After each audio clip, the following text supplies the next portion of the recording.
Hi, welcome to another episode of your favorite podcast, Real Estate Unleashed. I am your co-host, Bridget Quinn. You can find me on social media, B Quinn Realtor. And I'm Regan Hildebrand. You can find me on social media at Regan. Welcome to another one, Bridget. Another one in the books. That's right. So it's been a fun long weekend, some real estate activities in and around, and here we are again. Here we are. Yeah, here we are in another week. Fun stuff, and Here I go again on my own. It feels like we're on our own. It's Cute little white snake. just been a crazy little week of real estate. Yeah, now that you've certainly had a crazy weekend. We're hitting the spring kind of not spring jump start or anything, but people are waking up from their winter hibernation and they're starting to get out a little bit more, and things are getting a little bit more active. So yeah, it feels like the frost has thawed. Just slightly. A little slightly, yeah. But in all, the weekend was a little chaotic and things like that in the past week. But it's real estate. It's real estate. What can we say other than it's real estate? Yeah. Never a dull moment, is there? Never a dull moment, unless you just step away, and then you have the itch to get back in. So, but we thought we'd talk a little bit today. Since us realtors are out there kind of... Realtors, I'll be there for you. And since we're all now out there being there for each other, or sorry, at least I'm still our singing clients. the theme song. Can't insert that. Copyright infringement. YouTube would... and you know the podcast show would we're get talking us. about. Yes. But yeah, since we're all now out there kind of getting back out into the real world, we thought we'd talk a little bit about... what agents agree on and disagree on, and there's certainly some things that every real estate agent agrees on. And there are plenty of things that every real estate agent may not agree on. It's hard to know which is more. Yeah, which is more contentious, which is the bigger list, I should say. So when we talk about like things that agents agree on, get the positive things out of the way. There's always going to be stuff as a buyer, as a seller, that you're going to ask your agent for advice on, and there's going to be stuff that an agent may say, absolutely, this is the way it is, and that's the cold hard truth of the matter. And then there's going to be stuff that's more subjective. Right. And some of that is situational, like extreme situation to where that specific property requires this specific action or thing to take place. So yeah, the situational pieces that people pop into, if you're dealing with selling a property in one area or one state versus another state, things are going to vary sometimes drastically when it comes to the letter of the law and just the way things are done. Right. But there's stuff I think that's a little bit more universal. Universal truths, I yeah, would say, for almost. Real estate agents, and that are good for buyers and sellers and investors, anybody that's dabbling in real estate, to understand that we all kind of are in agreement on. And I think we could probably just work down a little list of those. And, the big one that I think gets everybody's hackles riled up is Z estimates on the big websites, the big Z. I'm sure you could probably hear my eye roll on that one. Yeah. It's I don't think there's any agent that would put their faith in a Z estimate or any other online estimate that is based just purely on numbers AI, out of thin air. Yeah, or just some kind of gathering of online information, and it compiles through some kind of algorithm and it spits out a number that doesn't really tell you what's behind that number either. Sure, we've said that before. Like, a lot of those numbers are just so subjective. Somebody has never been in your house before. They maybe not even do a drive-by. They look at Google Earth from years ago to see what it looks like. And I mean, sometimes they're somewhat in the ballpark, but most of the time I felt like it was like playing baseball with a football and trying to hit it with a golf club. Yeah. It's not even that subjective. It's just bad data that's pumped in. Wrong data. Yeah, and obviously, the only true way to get an idea of what the house is worth isn't through some kind of website that's just looking at it, like you said, from some street view look or aerial look and historical data that can and can't be accurate or may not be accurate. Um, and it kind of leads to the second one that I would say too, that tax value is the other piece that We've talked about that one before too. yeah, you can't put any faith in it. Tax value is just simply your local, whether it be county or city appraiser, not even appraiser, they're an assessor. That the title they usually carry is assessor, and they're just saying, as far as a tax value, we will assess it at this number, Right. this figure, and we're going to charge you a percentage of that figure. Well, we talked about before, like that's sort of the honor system in which you're supposed to tell the city or the county, oh, I added on to my house, or I've done this improvement or that improvement, to equate to a larger assessment number. Well, when you do that, you pay more taxes. You do a lot more stuff because of that. So Yeah. most people, I don't think, really tell Mr. Uncle Sam, I guess. Uncle Sam, yeah, what you've really done to your house to increase the value, because then otherwise you're just sticking yourself with a bigger It's like bill. you want the increased value, but you don't want to pay for the price to have it increased. No, that's the biggest takeaway from there is that tax assessments are punitive, not not exactly complementary Right. to home ownership. So Right. so yeah, those numbers that people just kind of pull out of thin air is exactly that. Whether it be the tax assessment or the Zillow estimate, the Zestimate, or any other number, there's plenty of websites that can try to come up with a figure related to the value of your home or a home in general, and in reality they're not a substitute for the only good assessment, which is an appraisal, yeah, or a broker price opinion, we sometimes call it. Whereas we as brokers, agents, we sit down, we run numbers based on comparative sales in the last 6 months within a certain radius. We're in a neighborhood, or neighborhoods plural, and then we come up with, not only a price per square foot of your home, but also take into account what is the value added for an attached 2-car garage, or the value added for additional living space separate from the home, like a second living quarters or something. Value for Certain upgrades. yeah, kitchen remodels, bathroom remodels, the things that you don't get value for in any kind of appraisal or broker price opinion or just a comparative market analysis will be stuff that's just meant to be standard wear and tear fixes, just preventative maintenance that Right. every homeowner has to do.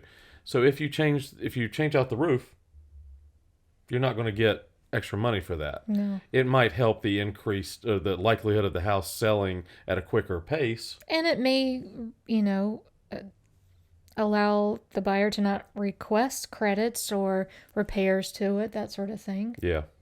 So, But again, all these things add up in this stuff that a real human, an agent, or an appraiser, a licensed appraiser has to do right. to really get an idea. So yeah, I think every real estate agent agrees on that, and you'd be hard pressed to find somebody that says, "Oh yeah, run with that Zestimate and list it for that." What other things? I would say an important one for me is that you should always, always, always get a home inspection when you purchase a house. Always. Yeah, not gonna And find in case many you didn't hear, agents. always. Always not gonna find many agents that would push back and say, "Nah, you don't need one." In fact, if I you know do, it was it's bad. like during the wild, wild west of 2021. Yeah. Like people were, saying, "Oh, we're not going to do that because we're going to try to win." Oh, aside from that timepiece, which I never advised clients to forego that inspection, but just the whole thing of the thought of not having a house inspected, just ooh. Yeah, You don't know what problems are overlooked or what maintenance you're going to have to put into it. There's just so much. I don't know. it's so many facets to it. Yeah, that you're literally running through a landmine if you don't. I don't care how old or new the house is. There's going to be something wrong. Yeah, something's going to come up that needs your attention before you move in. Mm-hmm. It needs your attention to know what the value is, right, and what you're getting into. I know some states allow inspections as a contingency that can be waived during the offer process. North Carolina is not one of those. Inspections are not a contingency because in North Carolina, we're an as-is state. So the house is sold as is regardless. Yep. The thing that people need to understand, though, is the inspection. And you could say, well, if the house is being sold as is, why do I need to get an inspection if there's nothing I can do? Well, that's not just because the contract is as is doesn't mean that leaves your hands tied. No. You can still get the inspection, and you can go in with knowledge of, do I still want to buy this house? Mm-hmm. Yes or no? And we have a due diligence period that lets people walk away with hopefully minimal risk compared to signing the deed and being locked in. Right. The other side of that is for the home inspection in our state and most states, I think is true, is it gives you leverage.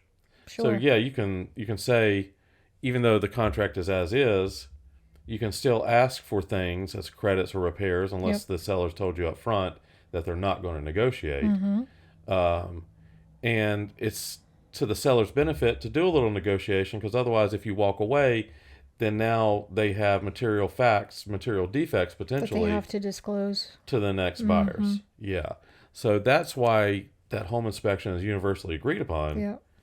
And I will say on top of that, as a buyer, you shouldn't ask for stupid stuff like the doorknob is loose or change a light bulb or just absolutely ridiculous stuff, or the plate cover on the switch is broken, or that's $1.25 for a part. Do you know what I mean? Like, don't do stupid stuff when you get your home inspection.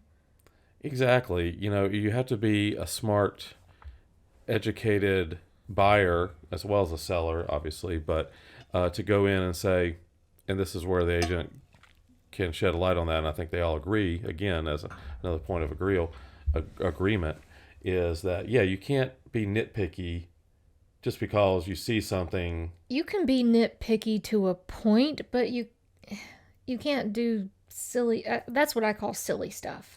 Yeah. Do you know what I mean? Like, and it causes you to lose the narrative, and this is something that I advise buyers of.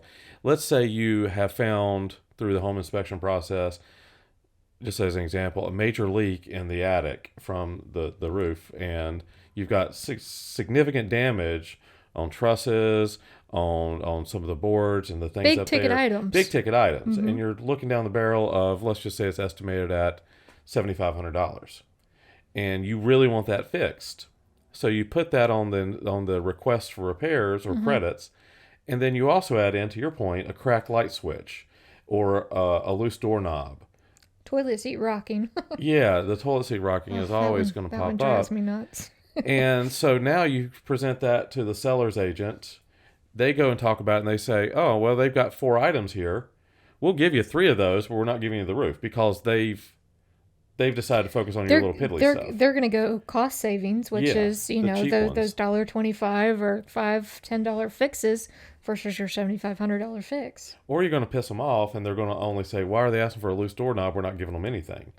And bingo. So, you have to keep the eye on the right things and not the little piddly stuff. And I understand that those things are important. Yes, they should be fixed, but that's something that you can do as a buyer later on. Exactly. Yeah. So nearly for the $1.25, I'll fix it for you.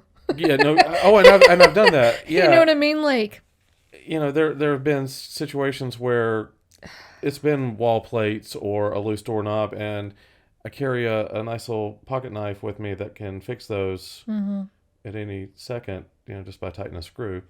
So, and other things I think that, as far as we as agents all kind of agree on is, we talked about the HOA piece before. And it's the HOA.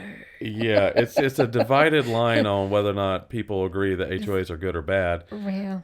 But I think the thing that we as agents always see and agree upon is that the HOA management companies are truly the evil empire. They are.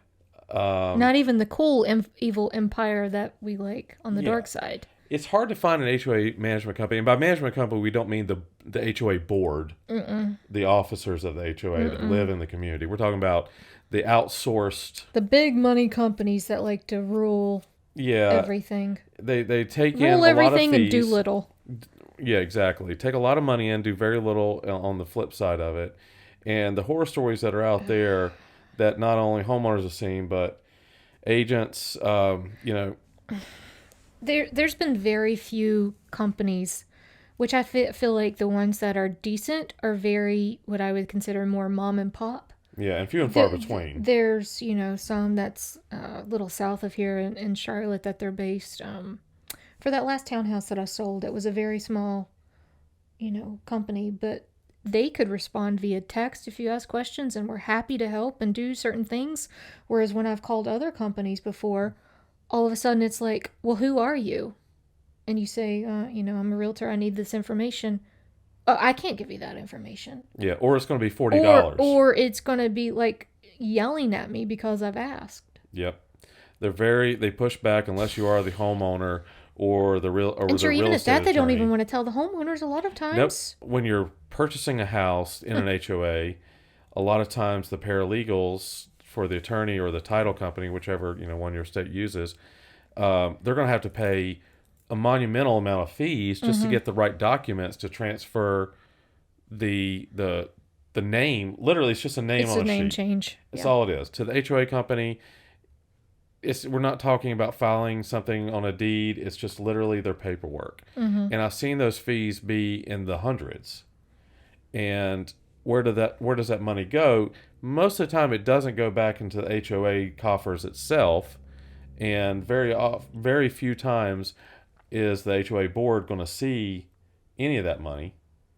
So it's a It'd be racket. different if it went, as you said, back into the neighborhood kit. That's for the neighborhood as it turns over and just extra money. But And sometimes you will have monies that are required to go towards that from the new buyers into the HOA coffers, but that's usually a separate. that's different. Yeah, that's a completely separate thing and separate, more like That's the when you're dues. setting up the escrow in general. Yeah, exactly. Contributions are separate from those fees that we're talking about, but yeah, I think as a whole, most agents have.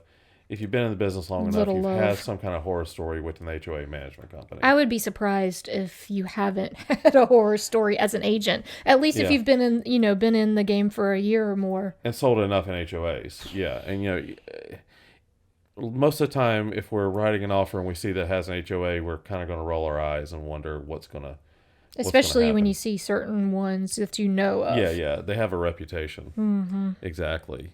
Other things that I think, kind of agreed upon is the mortgage side of things for buyers. To your point about if you've been in the game long enough, you've probably had enough headaches with the big banks Yeah.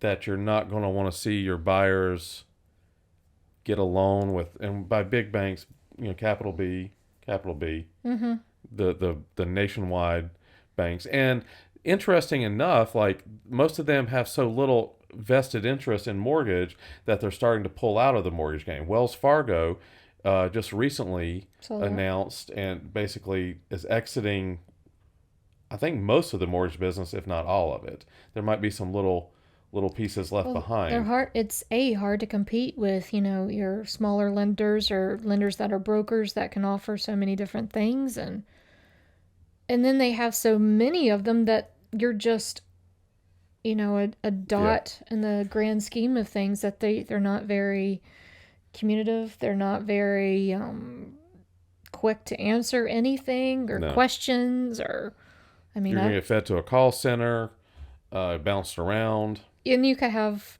15 different people helping your file along the way. Yep.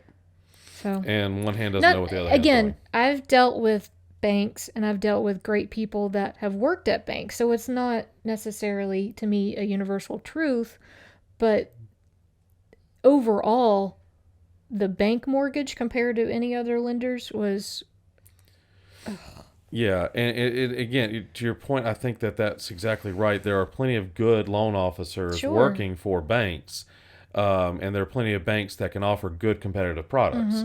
The real problem is that apples to apples, most of the time, a buyer is going to get a better deal either with a smaller bank or with just a private lender. And I think some of that is not, it's kind of not ignorance is bliss, but it's ignorance is bliss is, oh, I bank at such and such, so they know me. I'm a customer. I'm going to get a good mortgage because I've banked with them for 20 plus years. Mm-hmm. And I think that used to be the case before banks became such a, I don't know, like a different type of machine. Mm-hmm. It used to be that your local bank manager had so much power and clout in the neighborhood because they made so many of the decisions on a local level. Well, yeah. And now bank managers are mostly just customer service people who are handling Jane Doe in California telling me whether or not I can get a mortgage based off of John Doe's explanation. Yeah. The bank manager used to be able to make decisions. Now everything is, for most larger banks, is a credit application. A mortgage application with a credit check, a debt to income ratio check, employment check, asset check, and it's all done almost, well, not just almost, most of the time it's done by automatic underwriting, at least in the initial stages. So that bank manager is not making those decisions for you. So if it's not that personal level. It's not a personal level. If you have a personal relationship with people in that bank, it might be out of their hands. Right.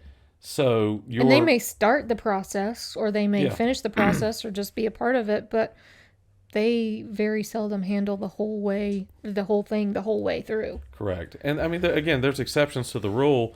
But generally speaking, we see credit unions. If you have a local credit union, you can kind of get that old school feel from them. I always tell people, if you're adamant about going to your bank, please at least talk to a credit union or another lender, just for a peace of mind, and to say, you can compare those apples to apples. Correct. Yeah, and understand that we're really talking about three different types of products here. We're talking about the big banks, or banks in general. Then we're talking about direct lenders, which are going to be private companies outside of a bank that directly loan assets. Right. And then on the third piece that a lot of people overlook is the mortgage brokers, and these are people who have access to wholesale mortgage products that can be more competitive. Yep. Not always the best fit, but it all depends on your situation. So to your point, yeah, you've got to look around and check out what option is going to work best for you. And I think most agents, to your earlier point, that have been in the business are going to agree on that. Yeah. What else would we see, as far as agreeable things before we go into the Well, as an agent, I would say that majority of us anyway always say that what you see on TV is not what happens in real life. God. I mean, there's always the Cinderella stories, as I like to call them, where it's your buyer will pick one or two houses and you go look and you get to pick and choose that, and it's the perfect house and you're said and done. You don't have to go all over town. But how many times does that happen? Exactly. It's this. I wouldn't say TV's ruined things, but it's definitely kind of it's skewed the view. Yeah, that's a perfect way to put it. It's skewed what we. Well, it's scripted. Those people have already. If you go to the shows that they show you 3 or 4 houses and you say, oh, well, I like this or I like that, those people have already purchased that house. They're either under contract or they've already closed on the house, and they're picking and choosing random ones just to show you for fluff. That's it. Yep. And we know that because other agents have spilled the tea. Oh, we've had plenty in our area that's been shown around. I know that there was one in a very popular neighborhood not too far from here in Concord. That was one of the ones that they went with. But yeah, and I remember seeing a story from one of the Atlanta I don't know if it was TLC, but one of the shows in Atlanta where a realtor basically said, yeah, they contacted me and said, what vacant homes do you have? We need to show it. That we need to show. When they really had no intention, to your point, of purchasing them. The house had already been purchased. And it was just scripted. So, and I think the other part of that is it gives such a bad impression to people on the renovation side of things. So when they're doing the flips, it makes a DIY job look, and I know sometimes they throw in the little curveball. Oh my gosh, look what we found behind this wall. There's so many problems. $10,000 in cash. Well, I wish I could find $10,000 in cash. It's never $10,000 in cash. No, it's always what issue is there, and Come on, you've already known about that. You know about it. Yeah, no one goes in that blind. And if you do, then, you have a bigger problem. Yeah, it gives a bad idea all around on the home buying process. People don't take 3 houses and make a decision in a weekend. Generally not. Yeah. I mean, as I say, like it's happened. I've had like 2 people that have went to see one house, and that was the house, wrote the offer, accepted. Correct. Yeah. Merry Christmas. That was it, But that's not most of the time. No, and it doesn't just go, unicorns and rainbows the whole process either. Does it not? I wish. I wish. Yeah, we've had the one-offs, but as a whole, though, it doesn't look like scripted television. And I mean, if even on, as you say, even on the DIY side of things, like just what they show is so skewed. They don't show the whole process. Something maybe it's, I don't know, renovating a bathroom, something that what you see looks like maybe a couple days worth. Maybe that's 3 weeks worth. Yeah. Yeah. Yeah, it puts a bad taste in people's mouths when they realize that it's not what it's looked like on TV. But what else are we missing as far as... I think that's a pretty good list, honestly. I mean, there's a bunch of stuff we definitely all agree on, and there's a bunch of stuff we can... sit and talk about till the cows come home. Exactly. In the end, though, what I think the big takeaway is, if you're a buyer, if you're a seller, you got to find the agent that fits with your personality. We've talked about that time and time again.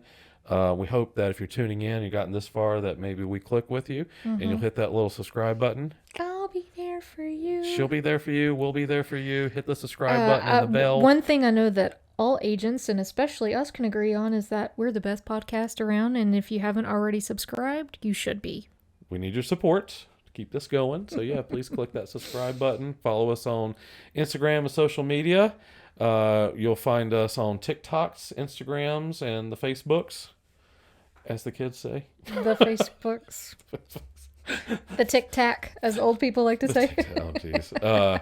And on that note, you can find me on social media at Realtor Regan. And you can find me on social media, B. Quinn Realtor. And as always, we'll catch you next time. Thanks, guys.